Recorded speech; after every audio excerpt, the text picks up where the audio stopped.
The Red Sox need a new leader in their front office. Could they target the Dodgers? The Rams damn near lost another quarterback. Almost. And Scribes assembled to detail just how bad Brandon Staley's defensive play calling was. Good morning. I'm James. This is your daily dose of sports and snark for the greatest sports city in the world, Los Angeles. This is the faithful Angelenos Morning Report. So it is September 15th, 2023. In a matter of minutes, I'm going to be on my way to the airport, going back to work in Joe Biden's America. But until then, let's get the mood light and airy. Let's talk LA sports. Do you like being in the know about LA? Clickety-clack the like button. Clickety-clack the subscribe button. There's a notification bell. Hit that and let you know when we drop new content. Sharing is caring. Let people know we exist. And comment. There's always good stuff to talk about when it's LA sports. So before we go through the news and notes, look at the scoreboard. Yesterday, nothing. Maybe you got lucky. If so, kudos. Well done. Meanwhile, today, the Dodgers are up in Seattle at 7 o'clock.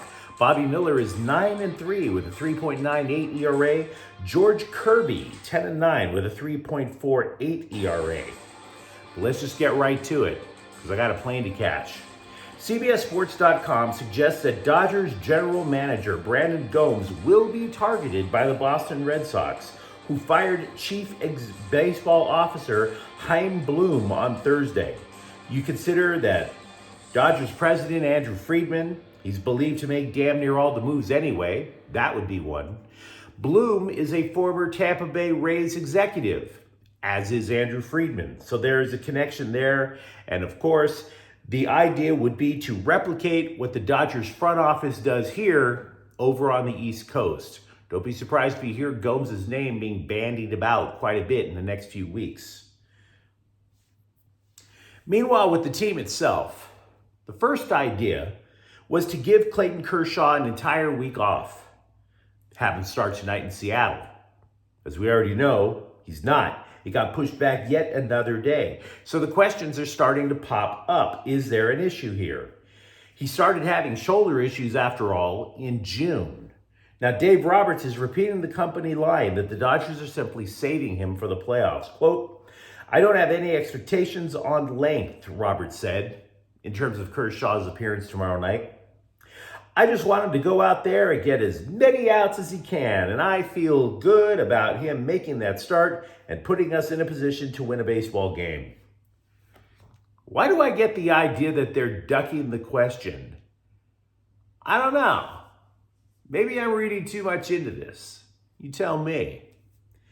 CBS, by the way, tried to speculate on the Dodgers' playoff rotation.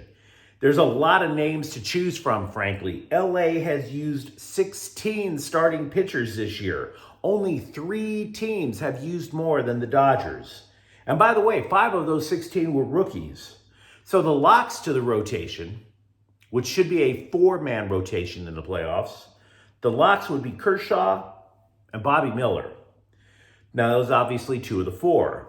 We can do math here in Southern California. Lance Lynn is considered a definite maybe. He'd be on much more solid ground, but even he described his last 2 starts as, quote, ugly, unquote. So he hasn't locked anything up yet. The 3 most likely that come after that are in descending order of probability: Ryan Pepiot, Emmett Sheehan, Gavin Stone. Pepiot would be used most likely depending on the matchup. For example, Milwaukee is said to be more susceptible to changeups. That would be in his wheelhouse. Sheehan has been okay. Stone, honestly, not that good yet. They're high on him, just not right now. Ryan Yarbrough, meanwhile, is described as a starter to be used only in case of emergency, which is kind of hilarious if you think about it. When has Dodgers pitching not seemed like it's in a constant state of emergency?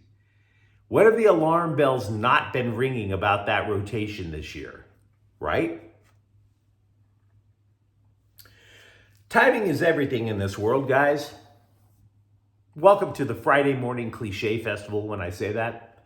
The Jets needed a quarterback after Aaron Rodgers' Achilles went pop like a guitar string. And there was, in fact, a quarterback out there with experience in the offense of Jets coordinator Nathaniel Hackett. The Jets wanted to inquire about him. And the Rams then promoted Brett Ripien to number 2 on the depth chart. Look, remember, most teams only have 2 quarterbacks on their game day roster. They stash a third away on a practice roster. Had Ripien remained on the practice squad, the dude would have been claimed by the Jets and he'd be on a Frontier flight to the East Coast as we speak. Tough break, guys. Enjoy Zach Wilson under center. One thing we will be talking about a lot tonight on Friday Night Chalk Talk is how the Rams are now moving away from a 3-4 defense. Did you watch the game on Sunday? The 3-4 was utilized by Wade Phillips, by Brandon Staley when both were the Rams defensive coordinators. Raheem Morris now has a bunch of players, with the exception of Aaron Donald, who did not play under either Staley or Phillips. So they're not necessarily locked into playing a 3-4. Moreover, the Rams lost 2 big nose tackles, A'Shawn Robinson and Greg Gaines. You see, when you run a 3-4, you need somebody who is just massive to clog up right in the middle, right in front of the center. The Rams don't have that anymore. So if that's crucial to running the 3-4, sometimes you'll see the Rams instead line up into a 4-3. That way you have 2 guys clogging up the middle instead of 1 big guy. You will notice, if you watch Rams football during the course of this year, if they continue to be coached the way that they played against Seattle, they'll either go with a 3-3-5, 3 down linemen, 3 linebackers, and a nickel, or a 4-3, or a 4-2-5. There are a lot of nickel defenses going on in the NFL this year. Morris is most comfortable with the 4-3 because he ran that when he was coaching over in Atlanta. The 3-3-5, though, is also useful, and I believe they're going to run it a lot against the Niners. We'll talk about that more later tonight. Offensive coordinators, I will beat this statement into everybody's head. Offensive coordinators have told me that the 3-3-5 sucks to scheme against because you know the blitz is coming. There's simply too few people in the box. Somebody's got to blitz. You just don't know where the blitz is coming from because there are just so many people on the periphery. Which 1 or 2 is charging? You don't know. Multiple reports are coming out about how the Chargers defense was embarrassed Sunday against the Dolphins. We saw the score, we know that. But it's not simply whether individual players stunk up the joint. It's not. All of the copy was targeted at head coach and one-time defensive wunderkind, Brandon Staley. You almost have to wonder if the Scribes are actually colluding against the guy, but that's beside the point. Both writers agreed. Miami coach Mike McDaniel just flat out outsmarted Staley. Now, yesterday, we talked about how the Dolphins, one of the things that they did was they put Tyreek Hill in motion, and not just at a little bit of a jog. They put Tyreek Hill in full speed motion behind the line of scrimmage.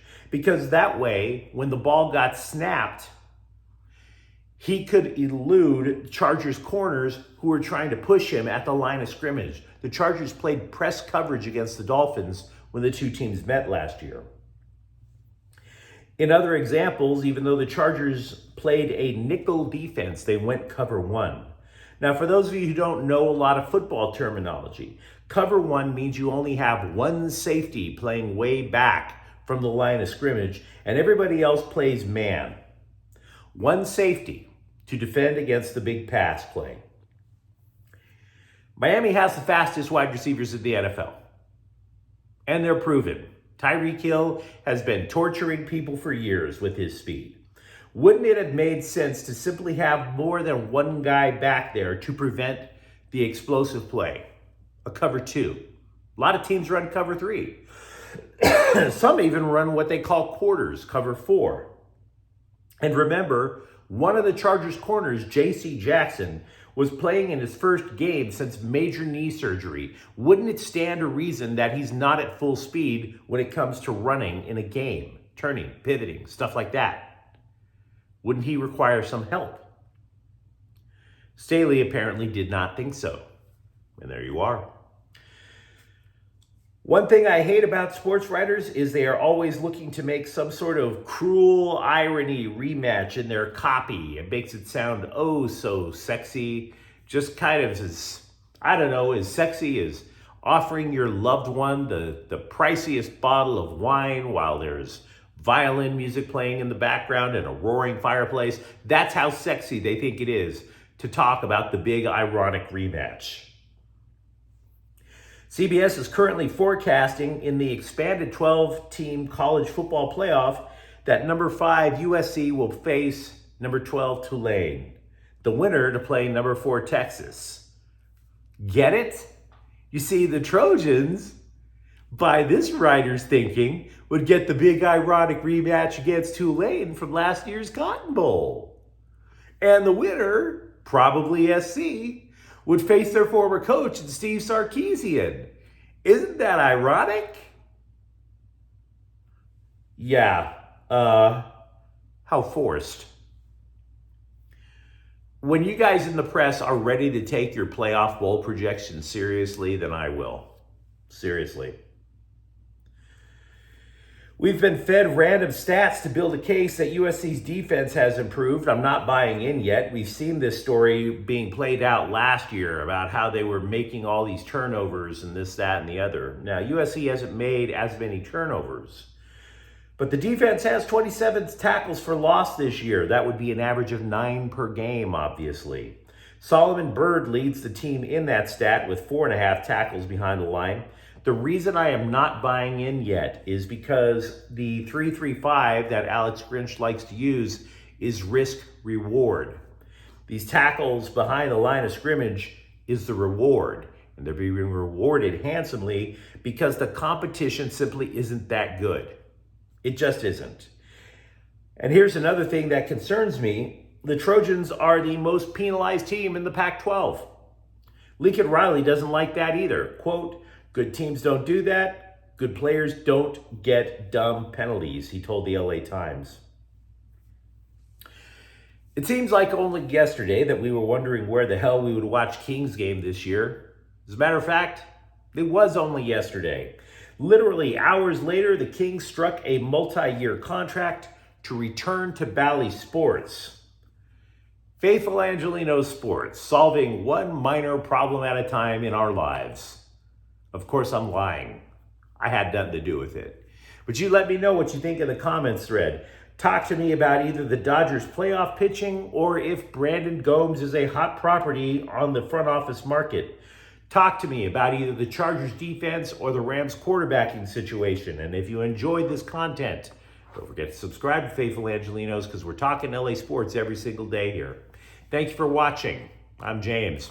We'll be back later tonight with Friday Night Chalk Talk. Talk about the Bruins, the Rams, and Chargers. Faithful Angelenos is a Kian Cortel Queso production. Take care.